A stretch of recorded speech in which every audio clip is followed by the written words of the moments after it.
Patrick, Maryse et moi sommes très, très heureux là, de vous recevoir pour ce webinaire Garder le contact grâce à Google Classroom. Alors, c'est un webinaire qu'on donne, ça fait, bon Dieu, peut-être 6-7 fois qu'on le donne déjà. À chaque fois, c'est super intéressant là, de discuter avec vous. Même la période de questions, là, on pousse toujours plus loin. C'est vraiment bien, franchement. Alors, on se présente, moi, au centre, Mélissa Gendron, donc nouvellement conseillère pédagogique cette année. Je ne suis pas conseillère en intégration d'éthique uniquement, donc je suis conseillère pédagogique transversale plutôt, parce que j'ai des dossiers un peu plus macro. Oui, l'intégration d'éthique, mais c'est aussi moi qui porte le dossier des outils technologiques, des outils d'aide et de la mesure 3810. Et j'ai mes super collègues Maryse et Patrick qui sont conseillers pédagogiques en intégration d'éthique depuis 30-40 ans à la commission scolaire. Non, pas à ce point-là, là, mais j'aime bien me moquer d'eux. Des gens de beaucoup d'expérience, là, vous les connaissez sans doute. Aujourd'hui, le contenu du webinaire, vous allez voir, on a beaucoup de choses à voir. Ça va rouler quand même assez vite. C'est pas grave si vous en échappez des bouts. C'est normal que vous en échappiez des bouts. Vous allez pouvoir regarder la vidéo par la suite. Mais bref, on revient sur pourquoi utiliser Classroom.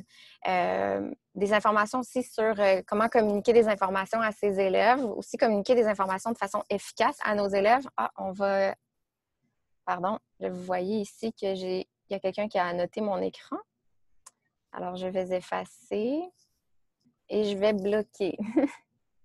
Parce que oui, ça se fait.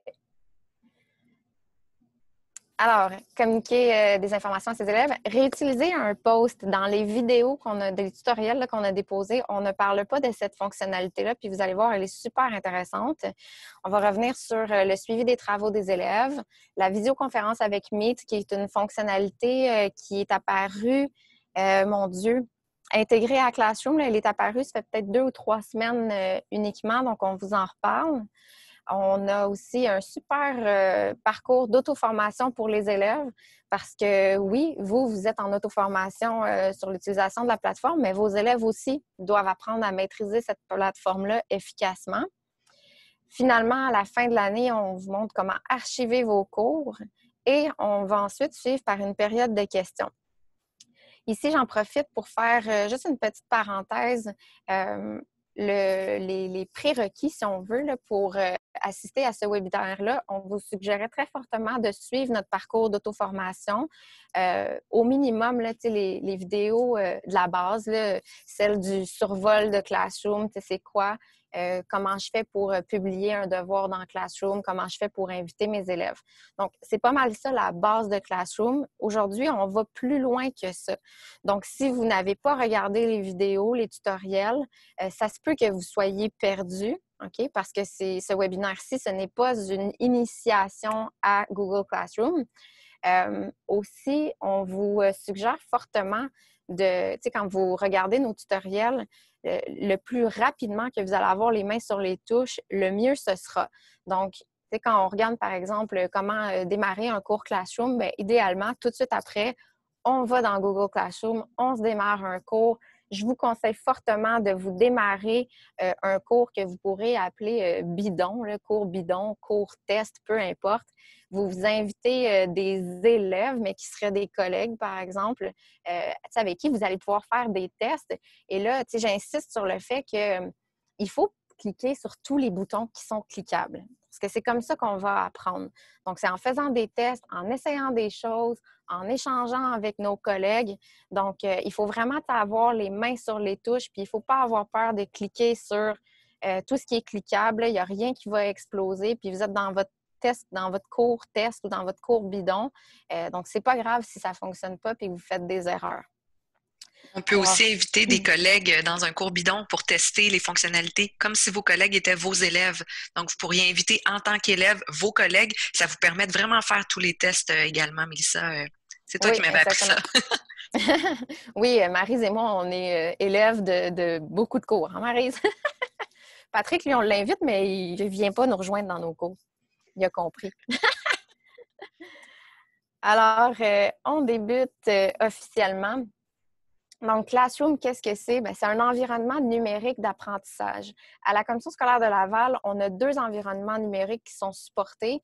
Il y a Microsoft Teams aussi que vous pourriez utiliser il y a Google Classroom.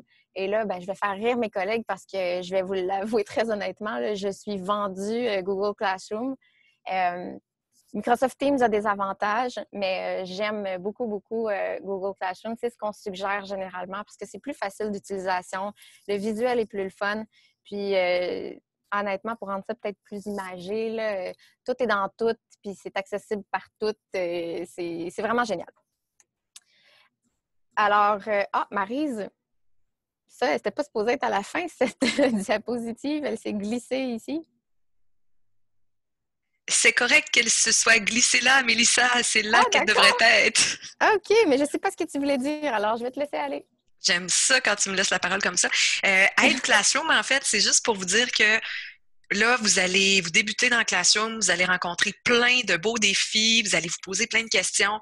C'est certain qu'avec 3500 enseignants au secteur jeune, on ne pourra pas vous répondre la journée même probablement à vos questions, mais il y a magie, je vous jure, là, c'est pas comme juste faire une recherche Google ordinaire.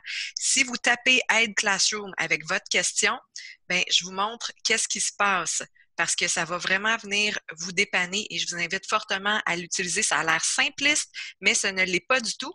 Donc, si on va dans Google et qu'on écrit Aide Classroom, il y a quelque chose qui se passe qui est vraiment bien fait. Vous allez arriver à Google Support Aide Classroom. Puis ça ici, c'est un moteur, c'est comme un moteur de recherche de Classroom. Puis vous pouvez décrire votre problème avec des mots-clés. Fait que là, déjà, je pourrais écrire comment inscrire mes élèves. Là, évidemment, j'ai fait une petite faute ici. Je fais Enter. Puis, le moteur de recherche me suggère vraiment comment se connecter à Classroom, partager du contenu dans Classroom, envoyer des emails à votre enseignant ou aux autres élèves, dépannage pour les enseignants. Donc, il y a plein de contenu. Puis, si je ne suis pas tout à fait certaine de comment je vais libeller ma question, regardez en dessous, c'est merveilleux. Il y a une section Découvrir Classroom avec les nouveautés déjà à propos, donc c'est quoi, son fonctionnement en gros, les représentants légaux, etc. Ensuite, se connecter et configurer Classroom, ben, j'ai un petit chevron qui me permet d'aller voir toutes les sous-catégories d'actions qui pourraient se faire en ce qui a trait à configurer Classroom. Par exemple, les appareils mobiles. Alors, je pourrais aller cliquer là-dessus, par exemple, si je trouve que c'est ça ma question. Et qu'est-ce que moi, je peux faire? Qu'est-ce que les élèves peuvent faire? Comment télécharger l'application? Il y a des hyperliens. Ai-je besoin de d'autres applications? On me propose des choses. C'est extrêmement complet. Donc, vous voyez, créer, rendre, suivre des devoirs, organiser vos cours. Puis là, pour chacune de ces catégories-là, ben, il y a des sous-catégories quand je clique, vraiment des questions très, très spécifiques, pointues. Alors, c'est sûr que c'est une mine d'or, puis la documentation qui est là, elle est à jour, elle est exacte, puis elle est vraiment simple, très bien expliquée. Donc, Google a une facilité là, à rendre ces environnements numériques d'apprentissage accessibles aux gens et à bien expliquer les choses. Donc, je vous invite fortement, si vous avez une question, à aller dans Aide Classroom. Je voulais le dire au début de la rencontre parce qu'à la fin, souvent, on est moins attentif, puis il nous manque des petits bouts, puis là, on se sent en surcharge. Donc, inquiétez-vous pas. Si vous avez une question au départ, Aide Classroom va probablement pouvoir y répondre. Et sinon, bien sûr, il y a les autres médiums, là, soit des collègues que vous connaissez qui l'utilisent, nous-mêmes pourrons vous aider également à vous soutenir. C'est juste qu'évidemment, en ce moment, on est légèrement en surcharge de questions. Ça peut prendre quelques jours avant que vous ayez une réponse.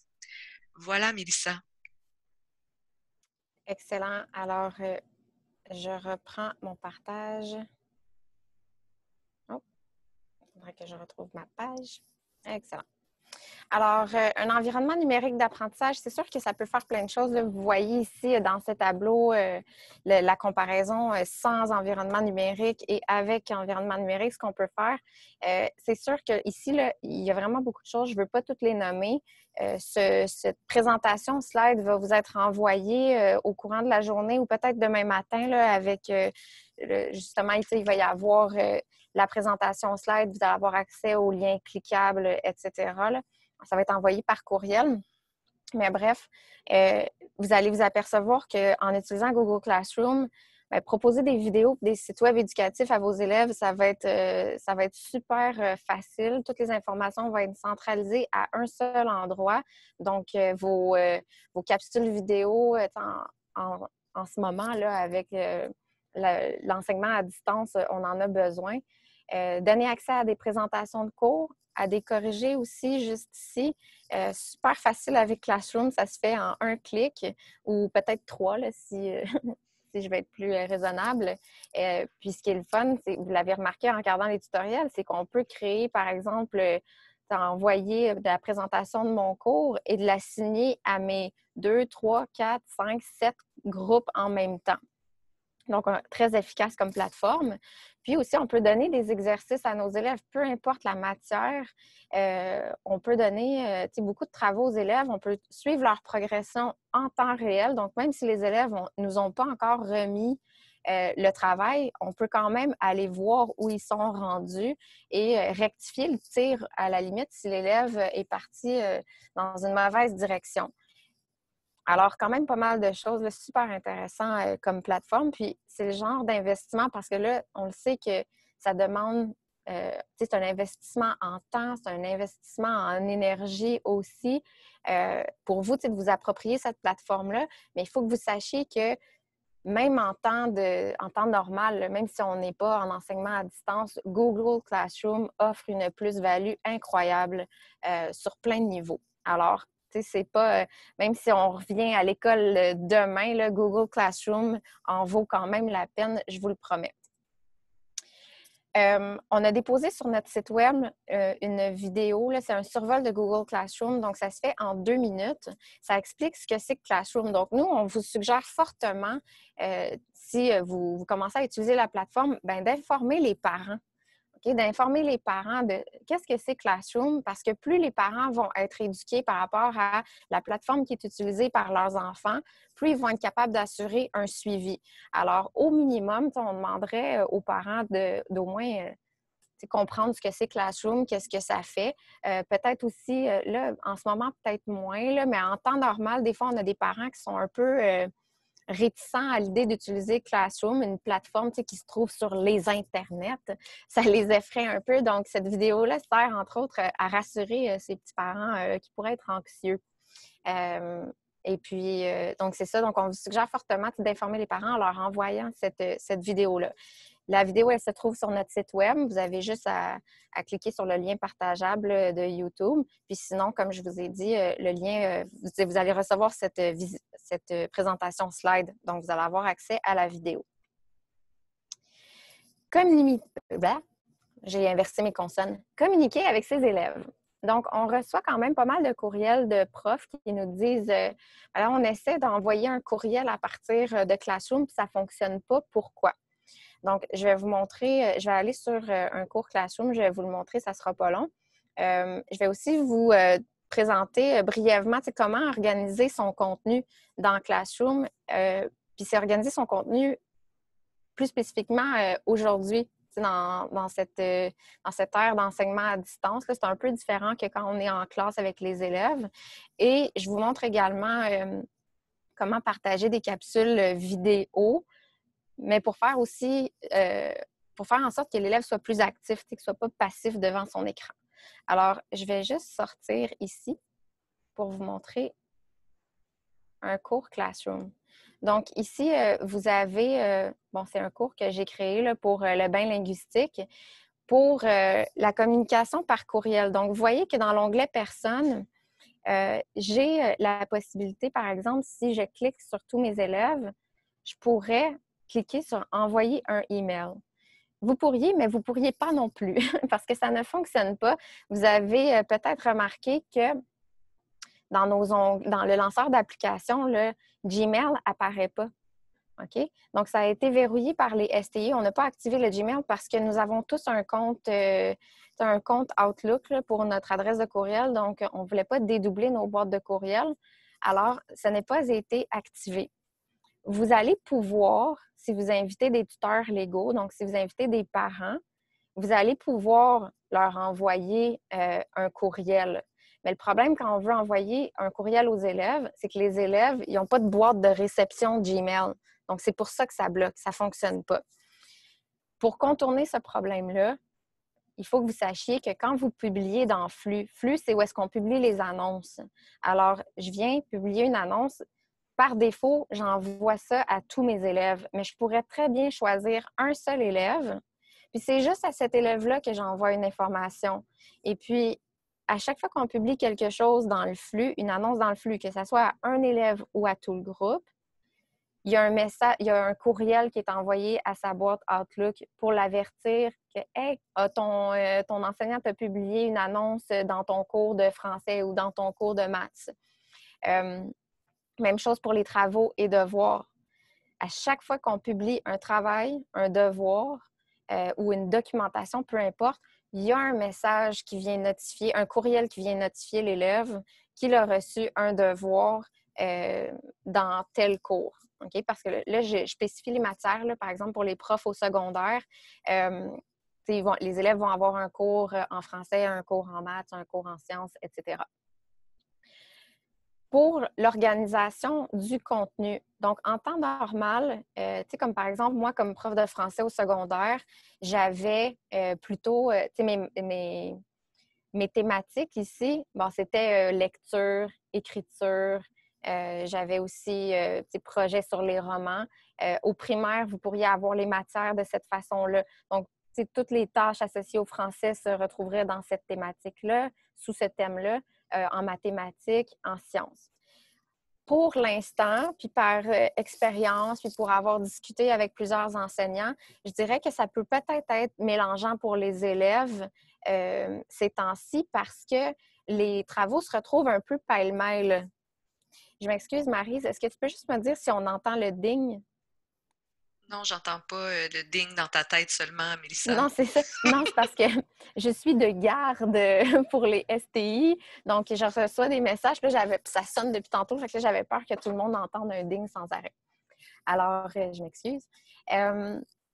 Donc, c'est ça. Donc, par exemple, si un prof du primaire publie tous ses travaux de la semaine, bien, c'est sûr qu'il va en avoir en français, en mathématiques, en sciences.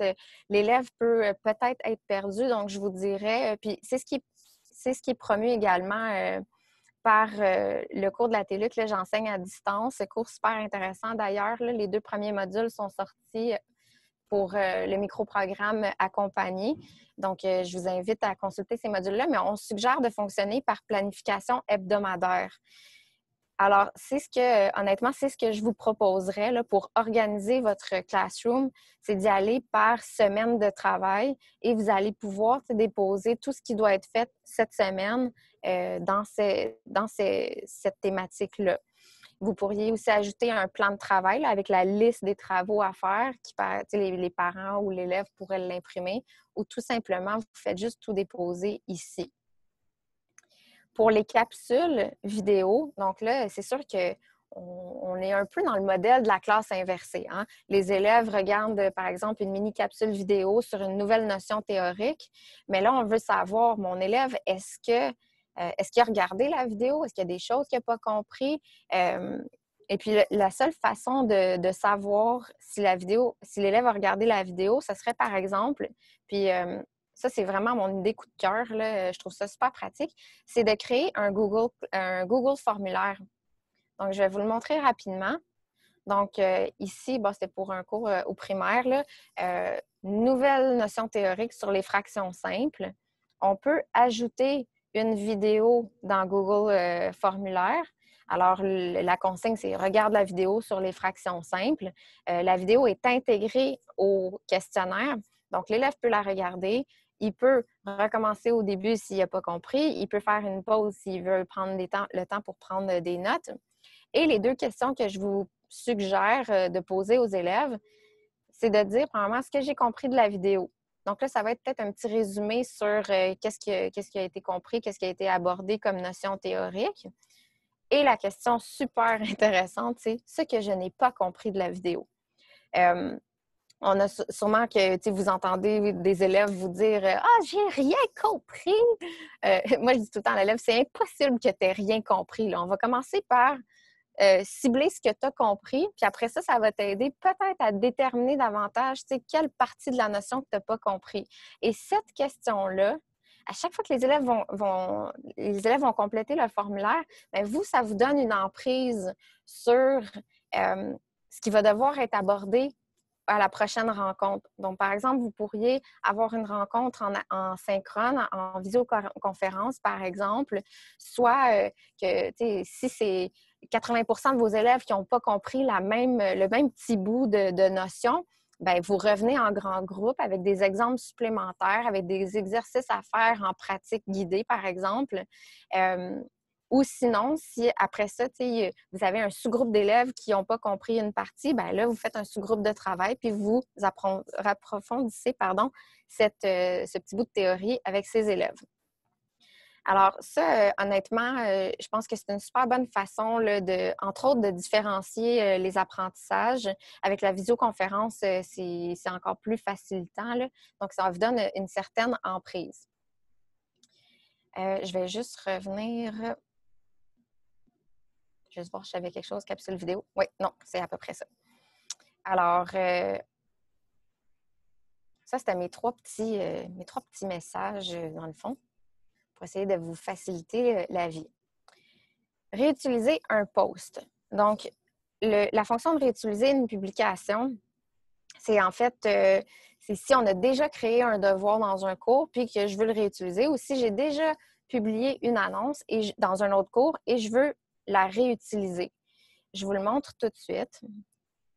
Je m'excuse si je vous étourdis là, avec mes changements de fenêtre. Donc, je suis dans un cours ici, dans le flux. Et ici, j'ai la possibilité de réutiliser une annonce. Donc, vous voyez ici, j'ai des petites flèches là, qui tournent en rond. Je clique là-dessus. Et dans le fond, c'est que ça me donne accès à tous mes cours que j'ai actifs en ce moment. En fait, ça me donne accès au flux de tous mes cours qui sont actifs en ce moment et aux cours qui ont été archivés. Donc, Maryse va revenir sur la notion de cours archivé, là, mais c'est un cours qui est plus actif. Par exemple, un cours que j'aurais donné l'année passée, mais j'ai quand même accès à toutes les informations que j'ai publiées dans le flux. Donc, si par exemple, je vais prendre un cours actif ici, j'ai un message de bienvenue. OK? À chaque année, je réutilise le même message de bienvenue. Au lieu de le réécrire, j'ai juste à cliquer dessus et là, je clique sur réutiliser. Bon, je me suis vraiment donnée cette année-là. C'est bonjour tout le monde. Mais bref, admettons, vous avez un long message là, avec des pièces jointes. Tout vient se remettre en brouillon. Donc, vous pouvez ajouter des informations, vous pouvez le modifier, vous pourrez rajouter des pièces jointes aussi. Et ensuite, vous le publiez à votre groupe ou à vos groupes, s'il y en a plusieurs. Donc, vous voyez que mon message a été réutilisé ici. Dans Travaux et devoirs, c'est la même chose. Donc, je clique sur Créer et j'ai la possibilité de réutiliser un post. Là, quand je clique là-dessus, je vais revenir à mes cours, ça va me donner accès à tous mes devoirs, tous mes travaux que j'ai publiés dans tous les groupes. Mais non seulement ça, ça va aussi me donner accès aux travaux et aux devoirs dans les cours pour lesquels je suis enseignante. Que j'ai été ajoutée comme enseignante. Donc, par exemple, Maryse, qui se serait démarré un cours dans sa classe, par exemple, les deux, on est prof de français au secondaire. Elle a démarré un cours avec ses élèves et elle m'a ajoutée comme enseignante. Alors, j'ai accès maintenant à son contenu. Donc, je pourrais réutiliser un travail qu'elle a déjà publié dans son cours. Donc, tu sais, pour le partage là, de matériel pédagogique, c'est vraiment, vraiment aidant. Puis, tu sais, je pourrais aussi, parce que comme je vous ai dit, là, je vais choisir, par exemple, de réutiliser en français, bon, une capsule ici sur l'accord des participes passés, je la réutilise. Mais si moi, comme prof, les profs, ça aime personnaliser ces choses. Hein? On est comme des petites bébites spéciales. Là. Je pourrais rajouter, par exemple, une autre capsule vidéo. Je pourrais rajouter des consignes aussi. Puis je pourrais venir l'attribuer à tous mes groupes d'un seul coup. Mais ce travail-là, au départ, a été créé par Maryse, puis a été attribué à ses élèves. Mais je le réutilise, puis je me l'approprie, je le mets à ma sauce si on veut. Alors ça, c'est super aidant. Je pourrais le programmer également. Là, c'est toujours les mêmes fonctions de partage. Alors, réutiliser un post, là, franchement, c'est super aidant. Un autre moment où réutiliser un post risque de vous... je vais être un peu dramatique, là. Je vais y aller dans l'hyperbole, là. Ça va vous sauver la vie. C'est quand je viens, par exemple, créer un devoir. Donc, je vais juste vous montrer. Donc, ici, là, quand je crée mon devoir, mon intention, c'est de publier un document aux élèves et de faire une copie par élève. OK? Donc, j'ai un Google Doc, par exemple, ici, que je vais réutiliser. Et mon intention, c'est que chaque élève reçoive sa copie dans laquelle il va pouvoir travailler. Mais, puis je vous le dis, ça va vous arriver, là, ça nous arrive tous, j'ai oublié, je le publie, puis il est juste consultable par les élèves. OK? Donc là, mon devoir est publié. Là, je me suis trompée, je veux le modifier. Mais là, regardez, faire une copie par élève n'est plus disponible. OK? C'est la seule affaire, là, c'est un petit irritant là, dans Classroom. Il y a sûrement une raison pour laquelle c'est configuré de cette façon-là, mais bref, je ne peux plus publier. Donc, il faudrait que je supprime puis je recommence. Là, tu sais, c'est pas si grave, j'ai quasiment pas d'informations, mais des fois, on a pas mal d'instructions. On a 2, 3, 4 pièces jointes qui sont ajoutées. Donc, tu sais, ça peut être frustrant. Ce qu'on peut faire, c'est qu'on va venir réutiliser le post. On va réutiliser le post. Je vais revenir dans mon cours. Ici, là, on le voit, il s'appelle Français groupe 00. Alors, je reviens le chercher. Puis mon devoir que je viens juste de publier il y a 1 minute, il est ici. Alors, je clique dessus, je le réutilise. Là, il va s'ouvrir en brouillon, comme si c'était un nouveau devoir. Et ma fonction faire une copie par élève est apparue. Donc là, ici, je peux le corriger. Je publie mon devoir. Il est publié de la bonne façon. Chaque élève va recevoir sa propre copie. Là, il y a un petit délai. Puis tout ce qui me reste à faire, c'est de venir supprimer le devoir qui dans le fond, qui était fautif, là, qui était erroné. Alors, petite fonction là, fort, fort utile, la réutilisation de publications. Ici, une fois que vous avez envoyé les travaux à vos élèves qui ont reçu chacun une copie, soit que c'est un travail individuel, soit que c'est un travail en sous-groupe, par exemple, ce qui est super important, c'est d'offrir de la rétroaction aux élèves. Honnêtement, là, Google est comme une coche au-dessus par rapport à la rétroaction parce qu'il y a plein de choses qu'on peut mettre en place. On a sur notre site web, dans la section environnement numérique d'apprentissage de Google, il y a déjà une vidéo sur la rétroaction. On vous montre comment ajouter des commentaires. On vous montre aussi dans Google Doc le mode suggestion. Il y a aussi un petit module complémentaire qui s'appelle Casina qui permet d'enregistrer des commentaires audio. Il y a un maximum de 30 secondes, par exemple, de commentaires audio, mais elle est super intéressante, mais elle fonctionne juste dans Google Doc. Il y a une nouvelle extension qu'on a trouvée. Celle-là, elle ne se trouve pas encore sur notre site web, mais elle s'appelle Talk and Comment. Donc, elle permet de laisser des notes vocales. Donc, quand vous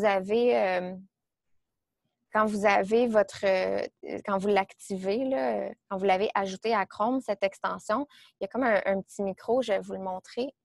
Je pense que vous le voyez juste ici. Donc, ça, c'est mon extension Talk and Comment. Ici, juste en haut, là, vous avez toutes les extensions. Talk and Comment, c'est ajouté ici. Elle est active pour moi parce que j'ai déjà cliqué dessus. Et là, vous voyez qu'il y a le petit micro qui apparaît. Et là, j'ai cliqué dessus et vous voyez que mon enregistrement est démarré. Je fais ma rétroaction à l'élève sur peu importe le site. Là, honnêtement, c'est un message vocal. C'est même sur Facebook, là, vous pourriez l'utiliser. Et là, quand je clique sur mon crochet pour identifier que j'ai terminé, il y a un hyperlien qui va être généré. Et c'est ce lien-là qu'on va venir, donc on le voit ici. Je vais pouvoir réécouter.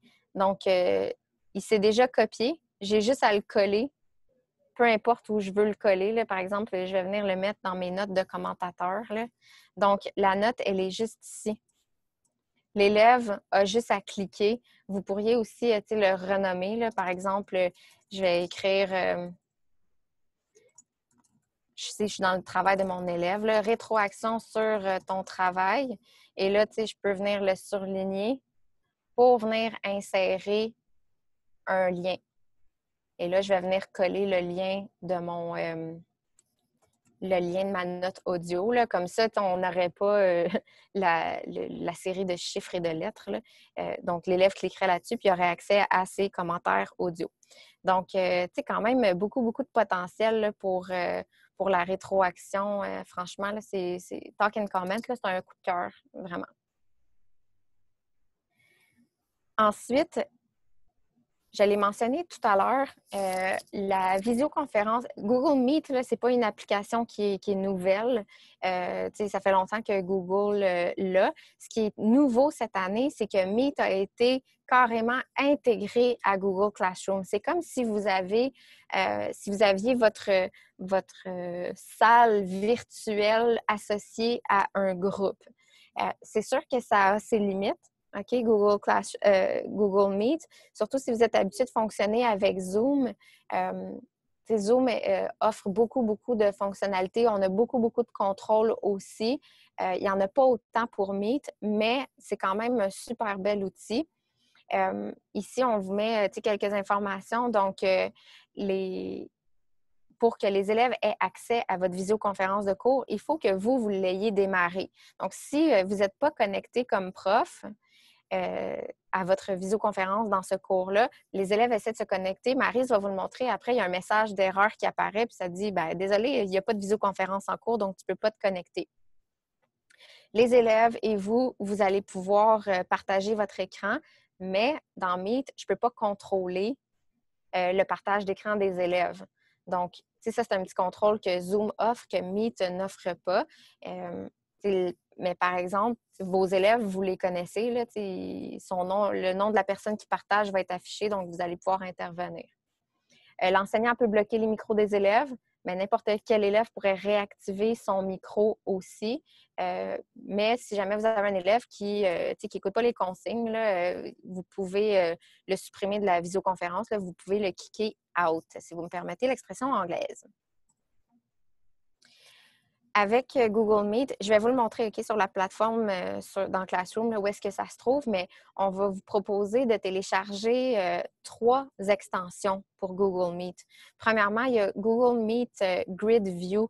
Donc, le Grid View vous permet de voir, tu sais, comme dans Classroom, dans Zoom, on a l'espèce de grille là, où est-ce que la mosaïque là, de personnes qui sont présents. Donc, si vous voulez voir tous vos élèves forme de mosaïque comme ça, il faut télécharger, il faut ajouter cette extension-là qui va vous permettre de voir jusqu'à 25 élèves. Ensuite, si vous êtes en partage écran, mais que vous voulez voir d'un côté votre partage d'écran, mais aussi voir de l'autre côté vos élèves, il faudrait vous ajouter l'extension Dualis. Puis finalement, pour que vos élèves vous signifient qu'ils lèvent la main où il y a toutes sortes d'autres réactions, là, mais c'est surtout lever la main qui est intéressante. Il faut ajouter l'extension Node. La seule chose, c'est que vous devez ajouter l'extension Node et les élèves aussi doivent ajouter l'extension Node pour pouvoir lever la main. Alors, c'est sûr, comme je vous disais, c'est quand même pas comparable là, à Zoom, là, si on est habitué d'utiliser Zoom, sauf que c'est une belle option, surtout considérant... Pardon, j'ai changé de visio. Surtout considérant que Zoom, en ce moment, c'est le fun. Là, on n'a pas la limite de 40 minutes qui s'applique. Cependant, il faut garder en tête que cette limite-là, à un moment donné, elle va revenir.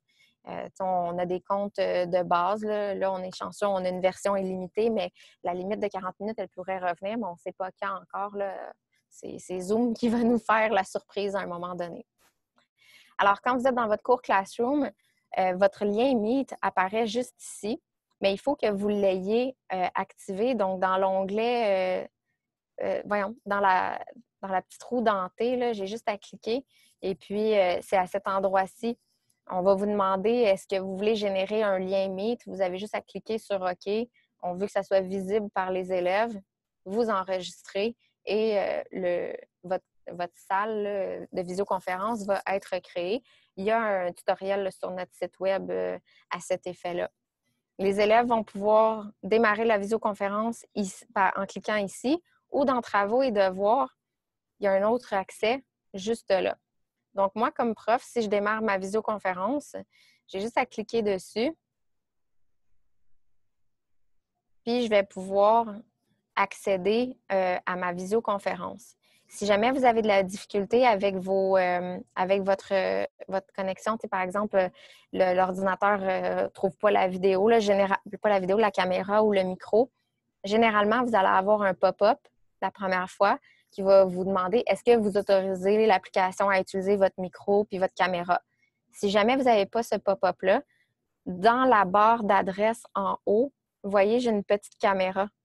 Donc, c'est soit que ça va être une caméra, soit que ça va être le micro, mais quand vous cliquez dessus, ça va vous donner, dans le fond, accès aux paramètres là, pour autoriser le micro puis la caméra. Donc, ça, c'est un petit truc, là, je le mentionne parce que ça fait quelques fois qu'on reçoit des courriels à cet effet-là. Donc, je vous le montre de cette façon-là. Là, je ne vais pas lancer la visio parce qu'une visio dans une visio, c'est assez intense pour un ordinateur. Et je vais laisser la parole à Maryse qui va enchaîner avec la suite. Mélissa. Donc, je vais également prendre le contrôle de l'écran. En fait, ce qu'on va voir ensemble, nous, c'est principalement l'interface de l'élève parce que c'est certain que vous avez probablement déjà fait quelques tests, vous vous êtes peut-être connecté en tant qu'élève. Moi, je vais juste, dans le fond, prendre le rôle d'un élève et vous montrer, entrer dans le cours que Mélissa vous montrait tout à l'heure, le cours français 00, juste pour aller simuler l'élève qui veut remettre un devoir tout simplement, puis voir aussi son interface de visioconférence, puis comment il peut entrer en contact avec son enseignant. Donc, en quelques minutes, simplement vous dire avant de débuter qu'on a prévu une auto-formation pour les élèves, donc pour leur interface à eux, en 17 minutes.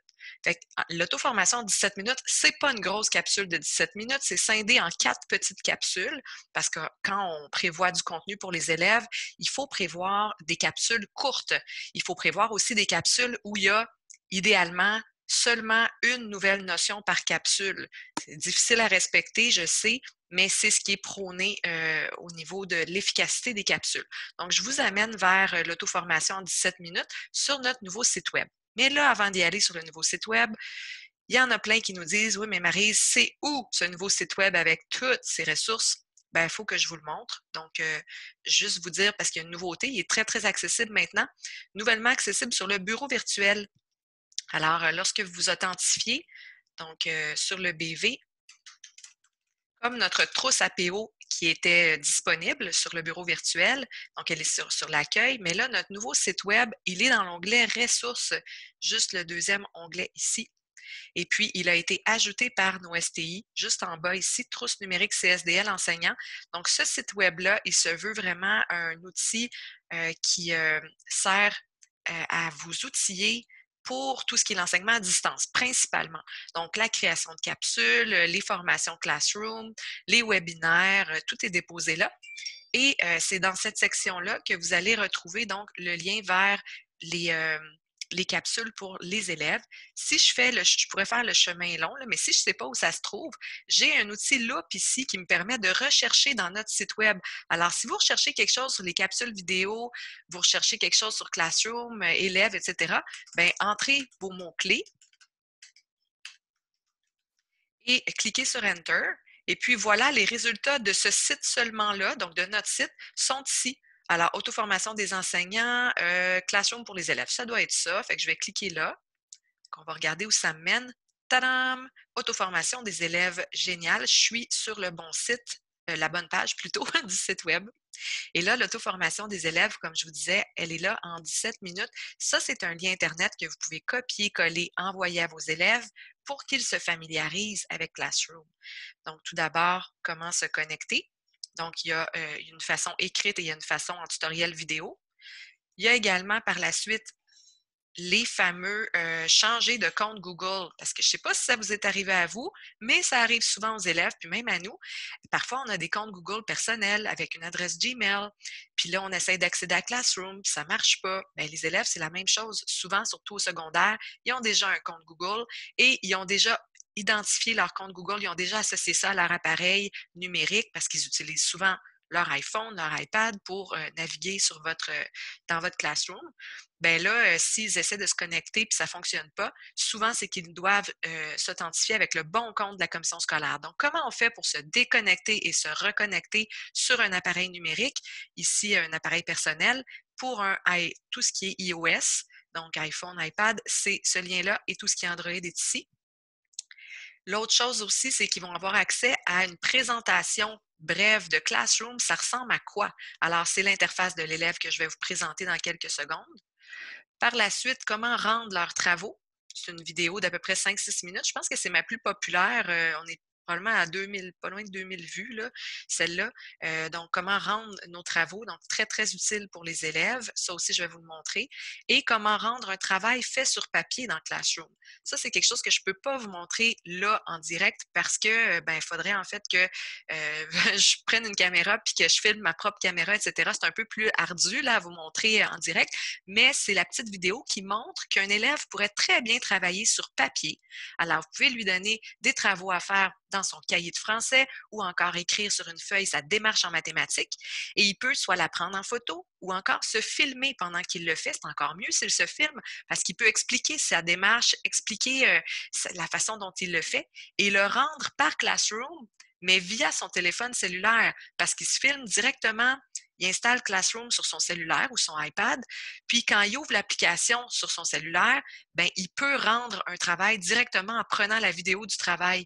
Fait que si tout est intégré dans Classroom, il n'y a pas besoin de sortir de Classroom pour aller ouvrir son outil vidéo puis prendre une vidéo. Non, non, il reste dans Classroom, il joint comme une pièce jointe, mais c'est un vidéo. Sa caméra s'allume, il filme, puis il clique sur renvoyer au prof. C'est vraiment génial. Il n'y a pas besoin d'aller porter ça sur YouTube ni rien. C'est du transfert directement dans Classroom d'une vidéo, d'un travail d'un élève ou juste d'une photo aussi de n'importe quoi qu'un élève aurait fait. Donc ça, c'était la petite auto-formation des élèves dont je voulais vous parler de 17 minutes.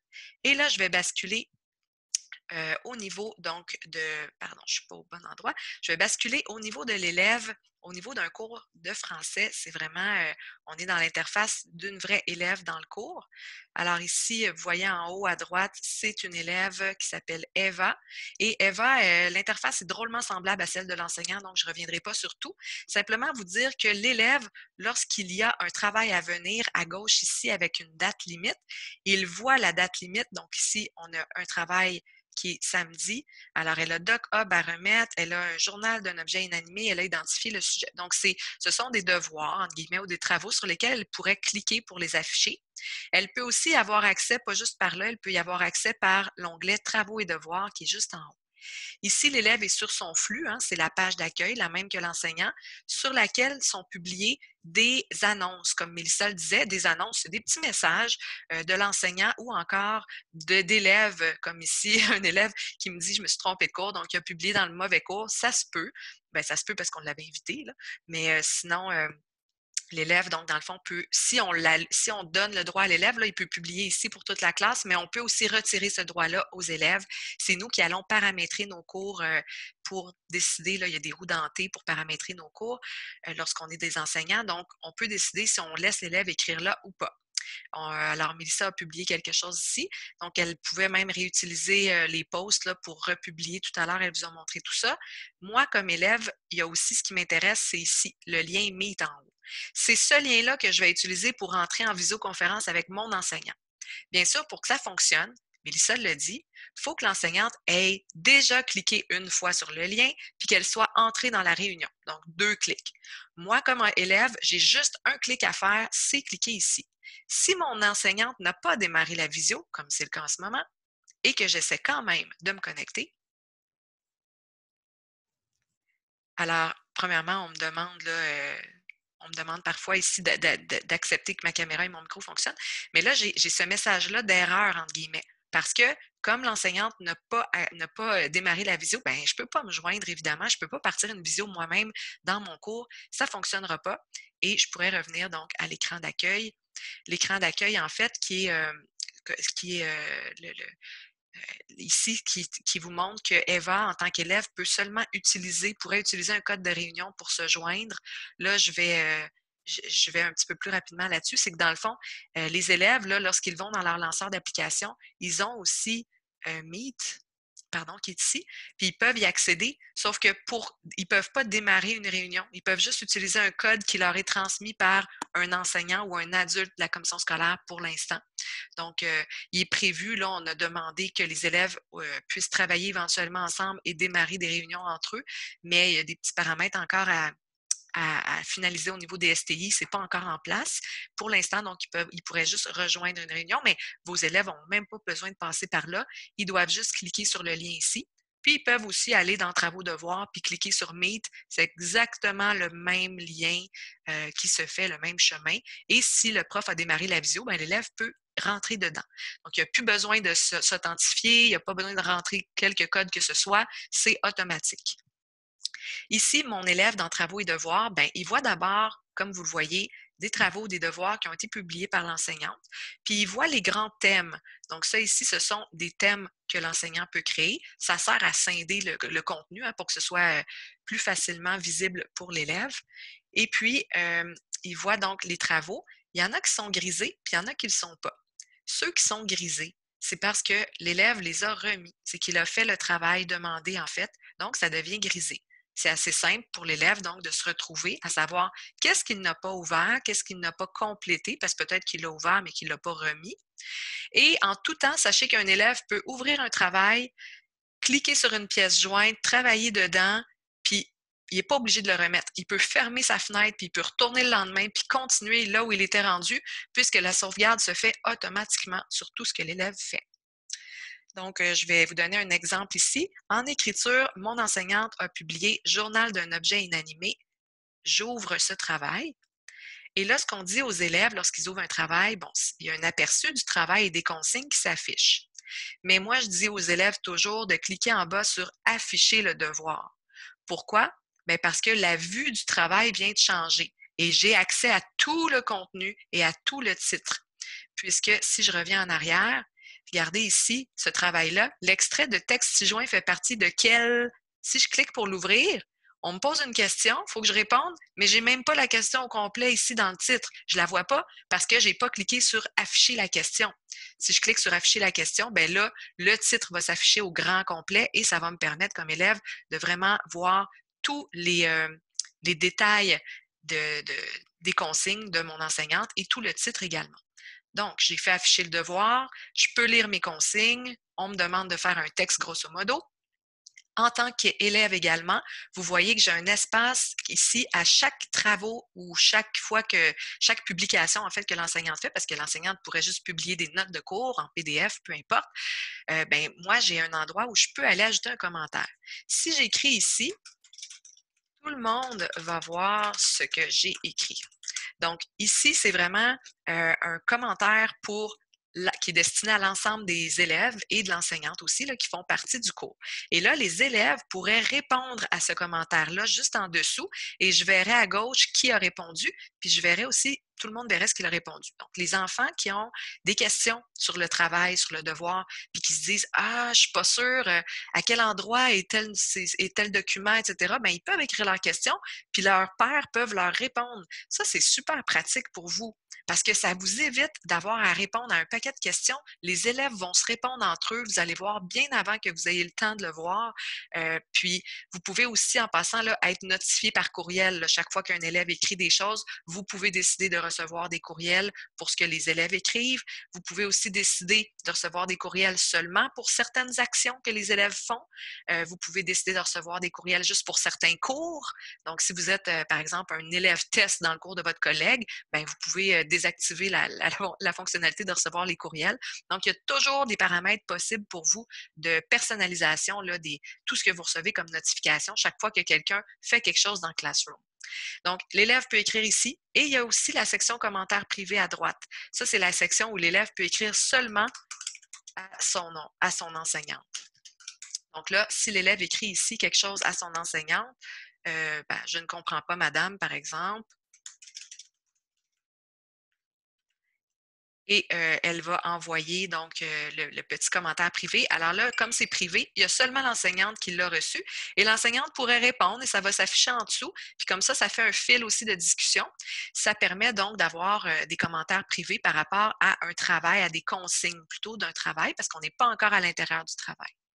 Donc ça, c'est une façon de rendre un petit peu plus facile ou visuel ce qu'il y a à rendre pour les élèves, puis surtout, à simplifier les consignes parce que souvent, quand il y a quelque chose de pas clair, il y a un élève qui va allumer, qui va écrire quelque chose, puis il y a d'autres élèves qui vont pouvoir lui répondre. Ici, à votre droite, c'est la section ici que l'élève, dans le fond, qui l'intéresse le plus. Alors, il voit son devoir, un devoir qui est attribué, hein, le statut du devoir, il est là. Il y a la pièce jointe qui peut ouvrir avec son nom déjà dessus. Puis l'élève pourrait aussi décider de ne...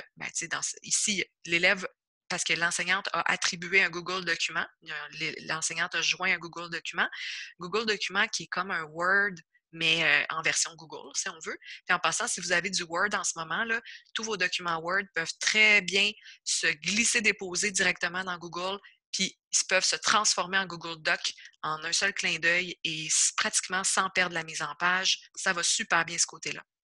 Donc, juste vous dire, stressez pas pour tout refaire vos choses, là. Il y a moyen de moyenner sur notre site web. Je sais, je le dis tout le temps. Sur notre site web, il y a la procédure pour faire ça.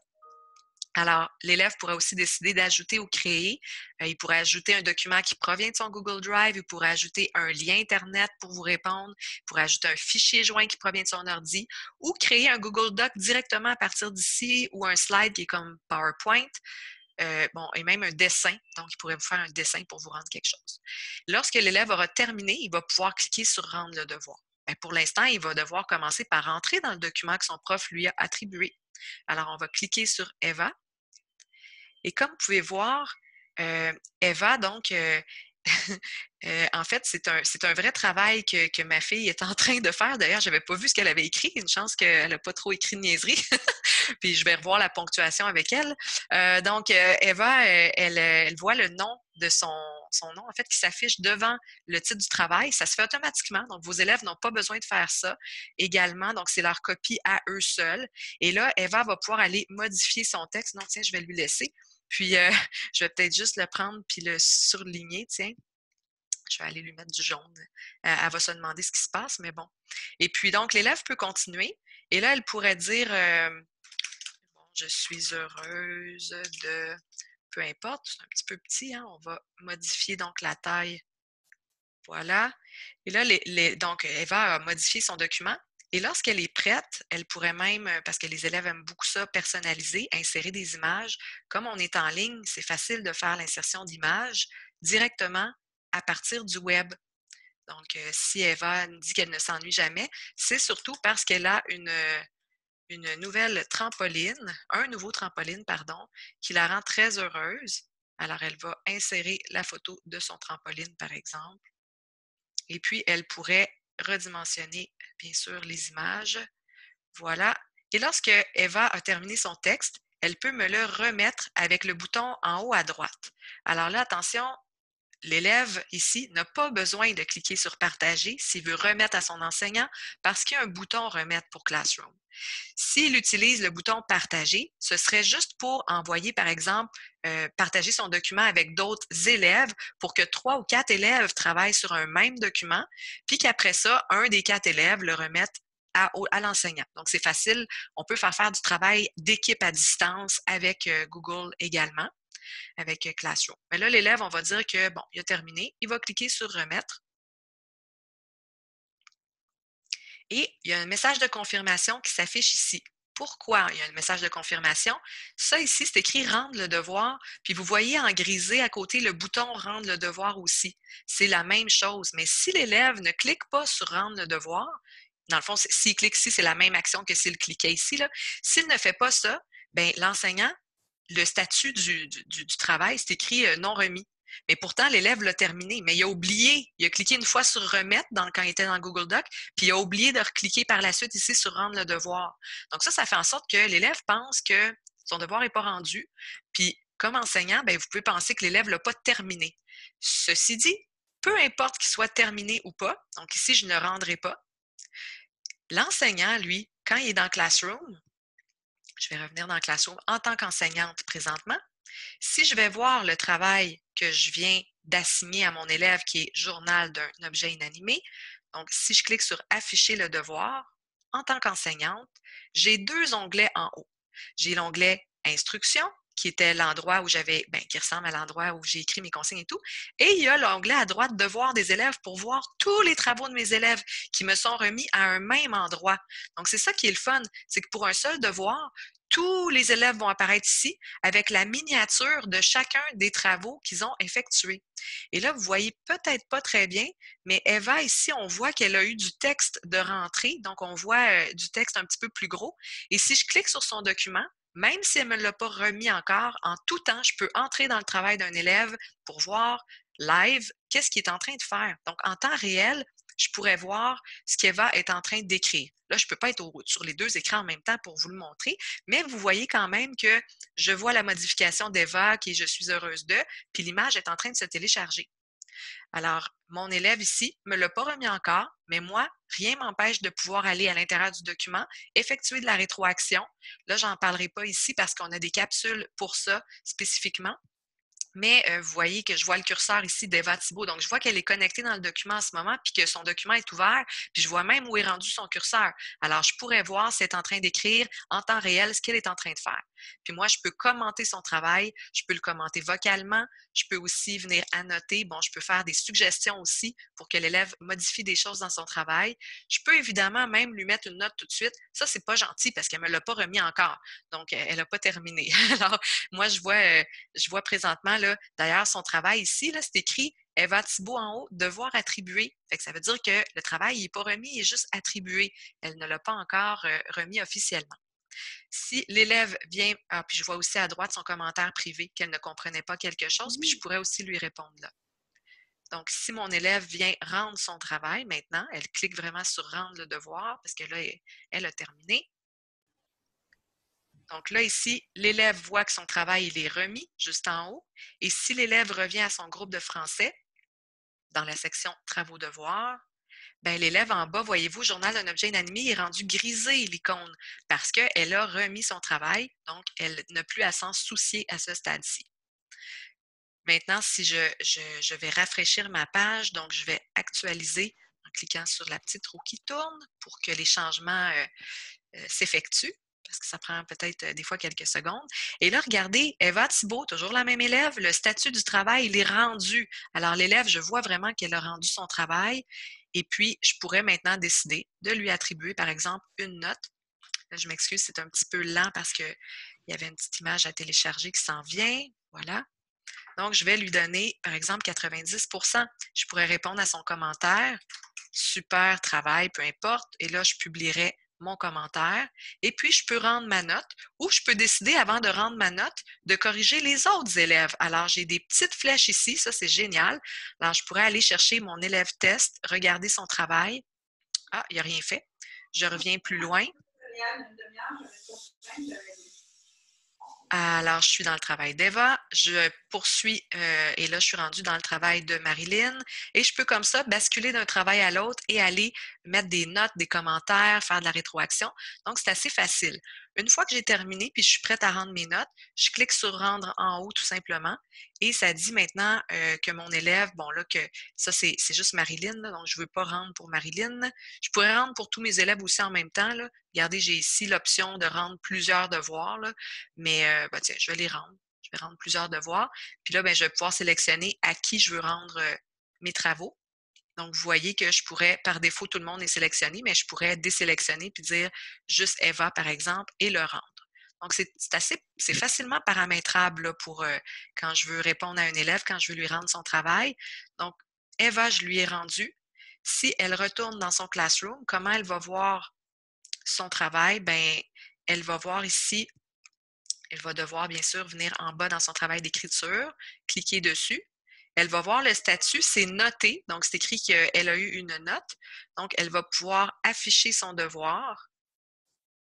Et là, Eva voit sa note qui apparaît juste en haut ici, pardon, à gauche de votre devoir. C'est difficile de sélectionner juste ça, là.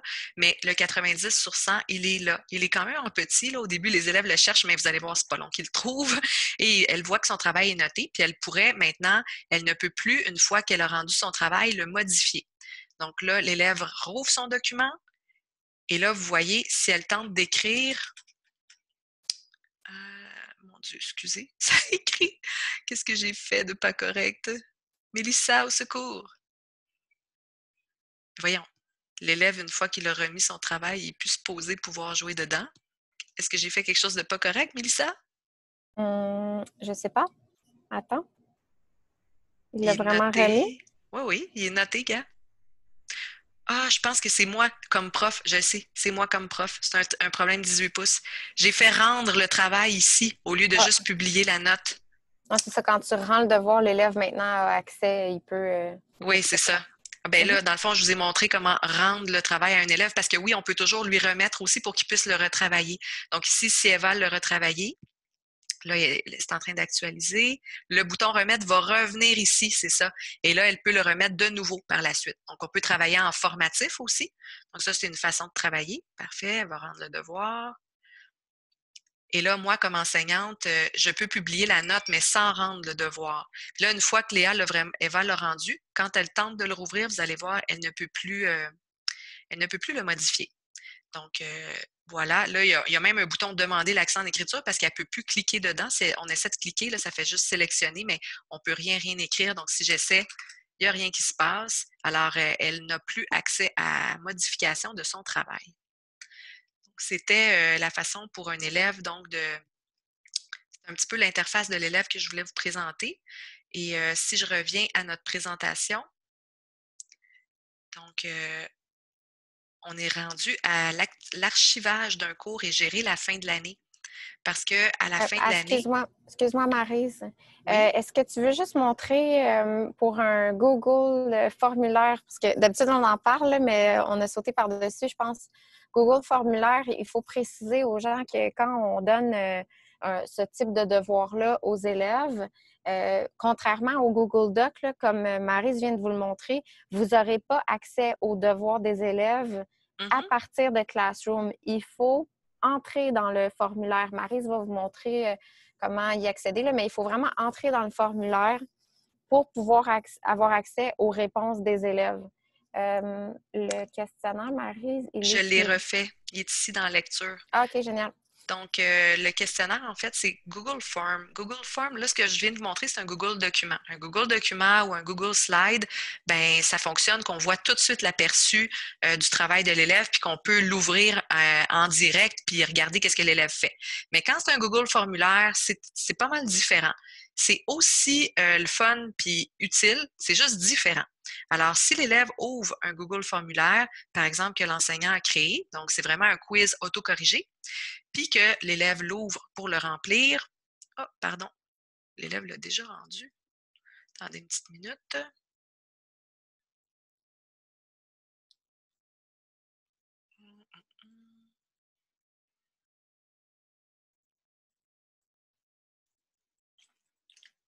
On va tester ça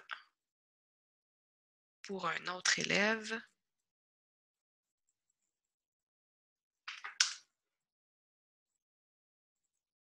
Ah, va falloir que je me connecte.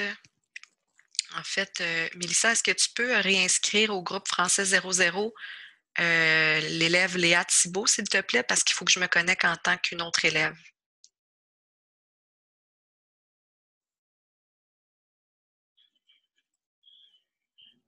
Mais Maryse, tu n'as pas besoin d'être connectée comme élève. Fais juste montrer l'interface prof, comment aller voir les réponses des élèves. Parfait, bonne idée. Donc, l'élève, on imagine qu'il a répondu il a répondu à un Google formulaire. Et là, dans le fond, l'enseignant, quand il va aller voir comment ça se comporte quand il veut corriger, c'est voir les Google formulaires des élèves, le questionnaire ici, là, je suis dans l'interface enseignante présentement, je suis connectée comme Maryse Rancourt en haut. Alors, le questionnaire de la COVID, il est accessible aussi pour l'enseignant. Donc, l'enseignant va l'ouvrir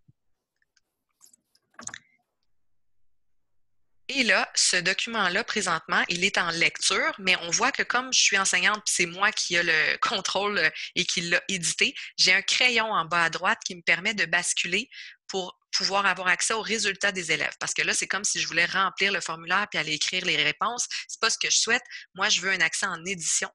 Donc, je vais modifier le formulaire. Et c'est là que je vois l'onglet en haut Réponses. Donc là, maintenant, j'ai deux endroits, hein, les questions et les réponses. Et si je bascule dans l'outil Réponses, je vois que j'ai 3 personnes qui l'ont rempli.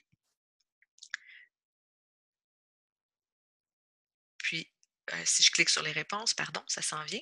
Puis avant de vous montrer leurs réponses, c'est que dans la lecture ici, vous voyez que j'ai cliqué tout de suite sur le document, mais si j'avais fait afficher le devoir, comme tout à l'heure, là, qu'on a une partie pour les instructions à gauche et une partie pour les devoirs, ben mes élèves, je vois que ça a été attribué et ou remis, là, peu importe, mais je vois pas, je suis pas capable de cliquer sur les aperçus de mes Google Forms. Donc, c'est ça que Mélissa voulait vous dire, c'est que contrairement à un Google Document ou un Google Slide, ben, j'ai pas l'option de voir en temps réel ce que l'élève peut faire. Puis, je peux pas juste cliquer sur son document pour l'ouvrir. Je dois vraiment venir cliquer sur mon formulaire de coronavirus qui s'ouvre et basculer en mode édition pour pouvoir voir mes réponses ici. Donc, mes réponses, elles sont là et je pourrais décider de les faire afficher soit un résumé des réponses, soit par question.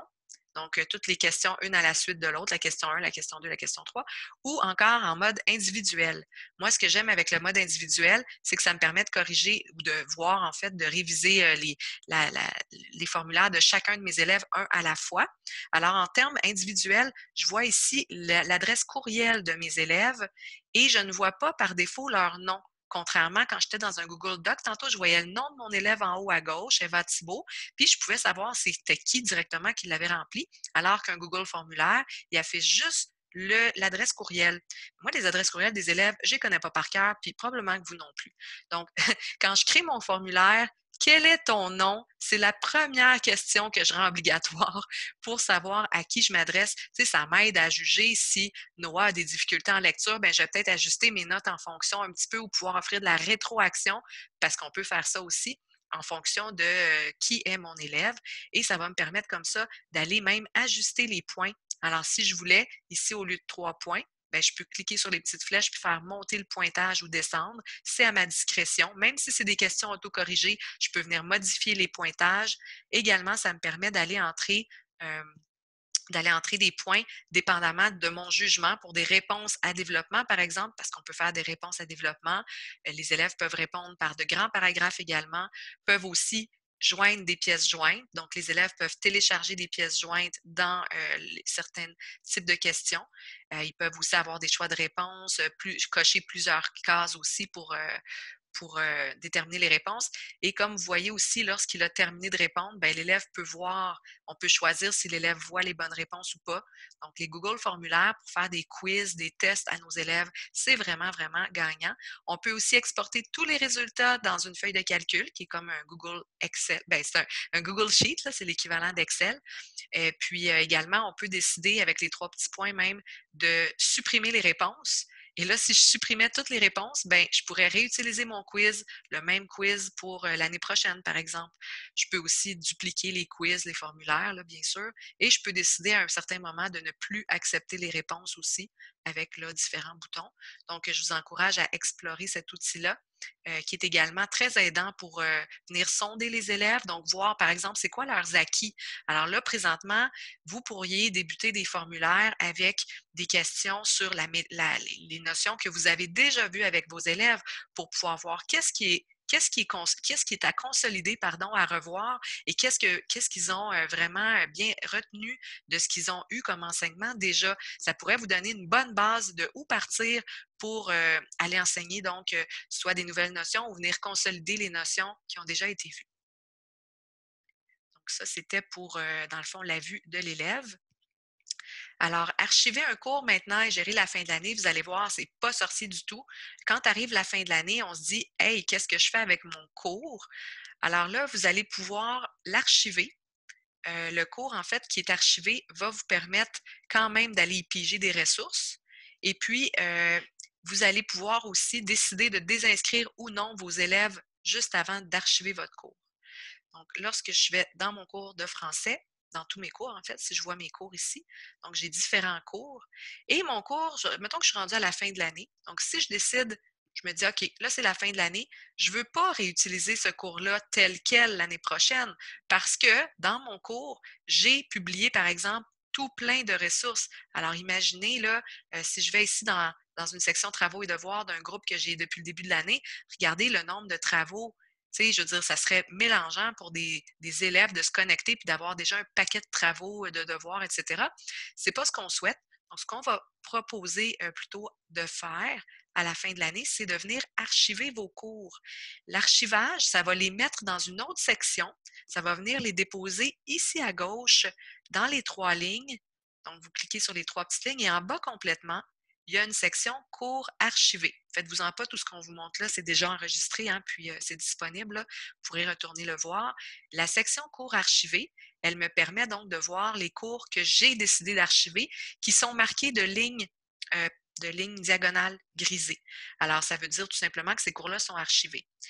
Les cours archivés, soit dit en passant, vous permettent donc d'aller repiger du contenu dedans. Vous pouvez voir tout ce que vous aviez publié à l'intérieur et vous pouvez même laisser vos élèves dans vos cours au moment où vous les archivez pour que vos élèves aussi aient accès à leurs cours archivés, puis aillent chercher, par exemple, des notes de cours que vous auriez déposées ou des exercices qui leur ont été utiles ou encore peut-être des vidéos que vous avez déposées pour eux puis qu'ils aimeraient revoir. Donc, ça peut être intéressant de laisser les élèves dans votre cours.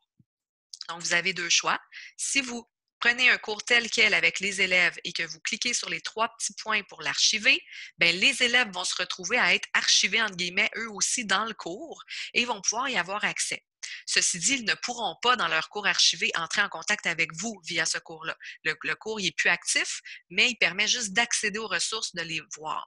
Il va permettre aussi à vous d'aller chercher d'aller piger des posts dedans, là, réutiliser le post, donc on va pouvoir aussi le faire. Alors ici, plutôt que, bien, je vais vous montrer en fait, je vais venir archiver donc un cours. Donc, je clique sur archiver français. Ça dit que vous ne pourrez plus apporter de modifications à ce cours, mais que vous allez pouvoir le consulter.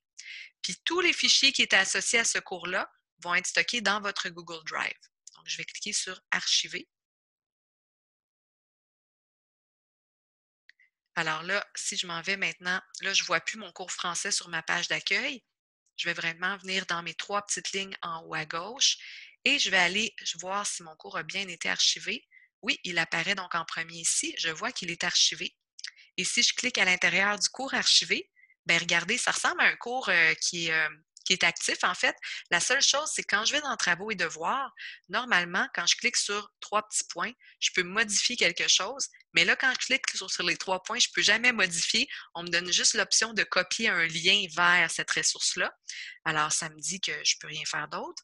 Et dans les personnes, vous voyez, si je dis, ah non, finalement, là, je vais supprimer tous mes élèves. Fait que je vais les sélectionner. Puis là, je n'ai plus l'option de supprimer les élèves. Je ne peux pas supprimer une fois que le cours est archivé. Il est trop tard. Donc, mes élèves vont continuer à avoir accès à mes ressources. Si vous avez mis dans votre cours plein de corrigés, par exemple, puis que vous ne voulez pas que des élèves l'année d'après puissent avoir accès à ces corrigés-là, bien, ça serait peut-être une bonne idée de désactiver, de retirer vos élèves là, avant donc d'archiver votre cours. Puis pour supprimer vos élèves de votre cours, ben c'est très simple aussi. On va dans Personne, puis on peut les désinscrire tout d'un coup. Excusez, le cours archivé ici, j'ai changé d'idée finalement, je ne veux plus l'archiver. Pas de problème, je clique sur mes 3 petits points et je peux le restaurer tout simplement. Et il va redevenir actif, va redevenir comme il était il y a 5 minutes, c'est-à-dire dans mes cours actifs. Donc, il est ici, il est de retour, fiou. Et voilà pour l'archivage d'un cours. Donc, c'est pas plus compliqué que ça. Comme je vous disais, lorsque je suis dans un cours, je peux aussi aller, si je fais un devoir, puis je me souviens, je l'ai créé l'année passée dans mon cours archivé, parfait, je vais dans Devoir. Pardon, je n'ai même pas besoin de me rendre dans Devoir, en fait. J'ai juste à cliquer sur Créer, puis à venir ici, réutiliser un post. Donc, ça me donne tout de suite l'option. Ça, c'est quelque chose que moi, je n'avais pas exploré avant, il y a quelques mois. Puis là, ça me dit sélectionner une classe. Puis là, vous vous dites, ben là, oui, OK, je vais sélectionner ma classe, mais est-ce que je vais voir mes cours archivés? Ben oui, on voit aussi nos cours archivés, puis on peut aller piger dedans. C'est un petit peu long. Je pense qu'il veut que je prenne une gorgée d'eau.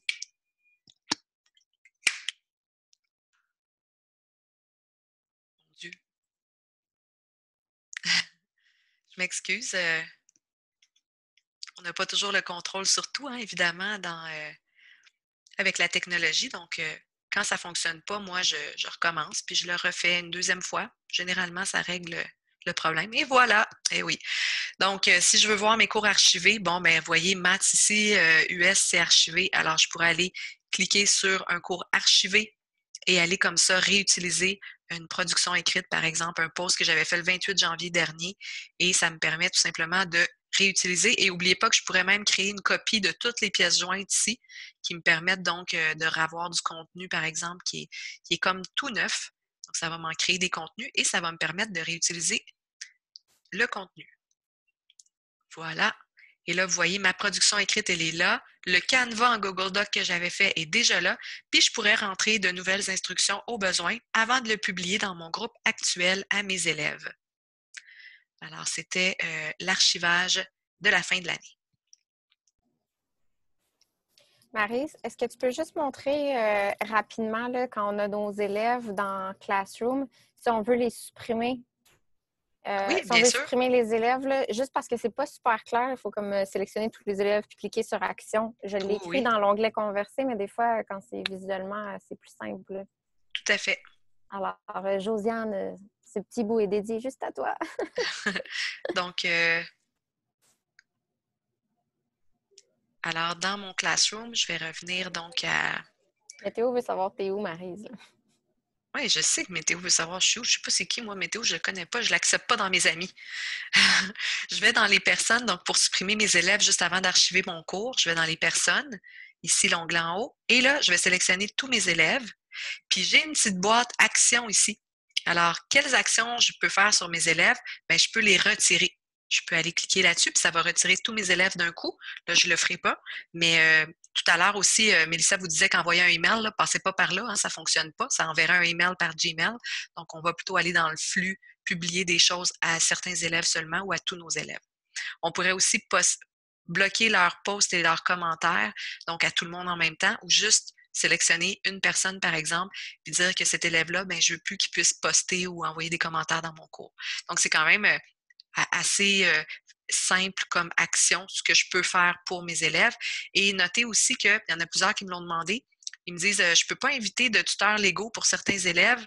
Ça se peut que vous n'ayez pas la possibilité de le faire parce que l'élève, tant qu'il n'a pas accepté d'être dans votre cours, s'il est grisé, puis que c'est écrit invité entre parenthèses, c'est parce qu'il n'a pas encore accédé à votre cours pour la première fois. Donc, il n'est pas encore officiellement votre élève et à ce moment-là, vous ne verrez pas la possibilité d'inviter des tuteurs légaux. Mais une fois que votre élève est bien dans votre cours, bien, vous avez la possibilité d'inviter les tuteurs légaux, donc des parents qu'il faut entrer un à la fois, par contre, les adresses courriel ici, et ils vont pouvoir juste voir un aperçu des activités que vous publiez. Donc, les parents vont recevoir un courriel, un petit résumé une fois par semaine ou plus, là, ça dépend qu'est-ce qu'ils choisissent, et ils vont pouvoir recevoir un résumé avec les activités que vous avez publiées dans votre classroom, mais ils ne verront pas les notes des élèves et ils ne verront pas non plus les travaux des élèves par là. C'est vraiment juste pour donner un aperçu de ce qui est à venir aussi. Si jamais vous avez publié des travaux et des devoirs avec une date de remise, ils vont voir que l'élève a des travaux à remettre et ils vont voir aussi si leur enfant a remis en retard un travail. Voilà pour l'archivage et merci pour la parenthèse, Mélissa. Donc, je vais terminer bientôt. Dans le fond, inscrire ses élèves en lot, dans le fond, c'est que ce que je ne montrerai pas la procédure, mais elle est sur notre site web, c'est que ça permet de sélectionner, en fait, tous vos élèves, toutes leurs adresses courriels, vous les sélectionnez d'un seul coup à partir de GPI Internet, vous vous créez une liste et on vous montre comment la procédure. Et une fois que vous avez sélectionné tous ces gens-là, ben, vous allez dans votre classroom et vous allez pouvoir inscrire vos élèves en un seul clic. Ben, vous allez pouvoir coller toutes les adresses là et les inscrire donc en une seule opération très rapidement. Et ça va éviter ça d'avoir à envoyer des codes à vos élèves pour qu'ils vous rejoignent dans Classroom. Surtout avec des élèves plus jeunes, même les plus vieux, ben, si on leur envoie juste un code, ça peut être long avant qu'ils ouvrent leur courriel, qu'ils prennent votre code, qu'ils retournent dans Classroom. C'est des étapes de plus. Donc maintenant qu'on a découvert comment les inscrire tous en même temps, ben on vous transmet cette bonne nouvelle-là.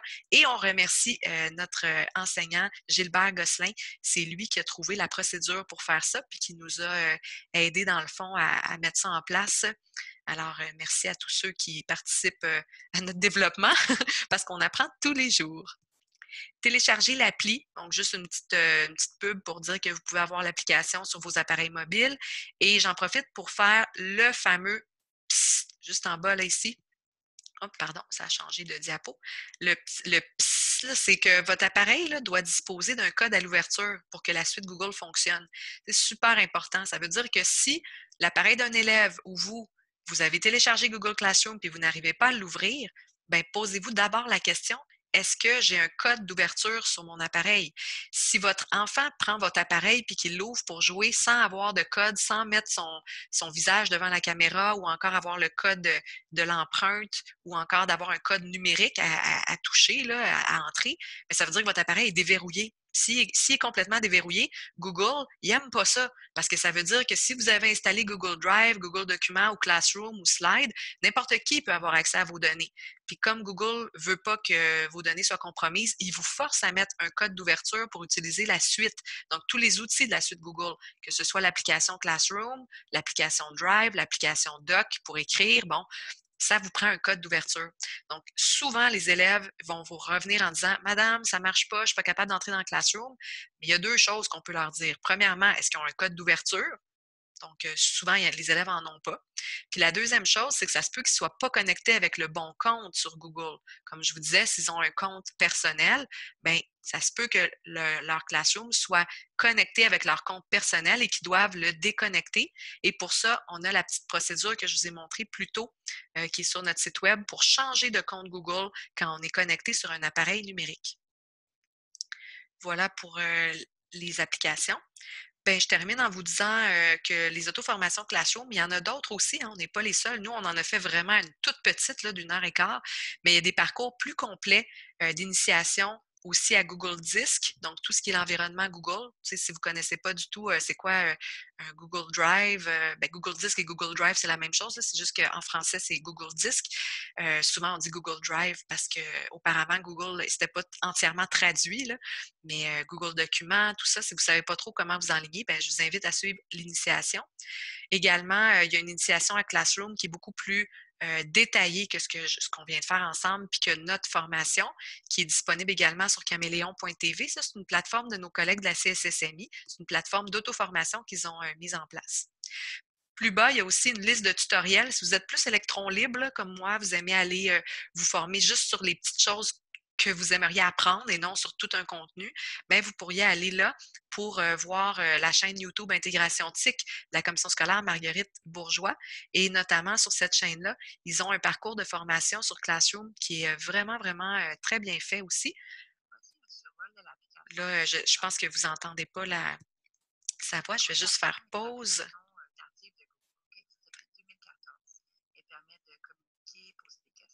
Excusez.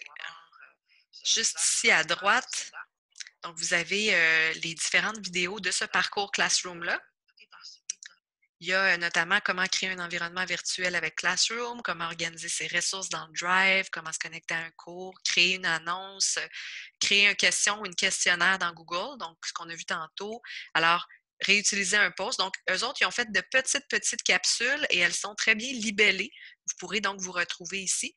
Il y a aussi donc une section pour aller plus loin dans leur tutoriel vidéo là, de la chaîne Intégration TIC. Très, très utile lorsqu'on veut justement pousser un petit peu puis qu'on se pose des questions. Donc, on peut aller voir ça.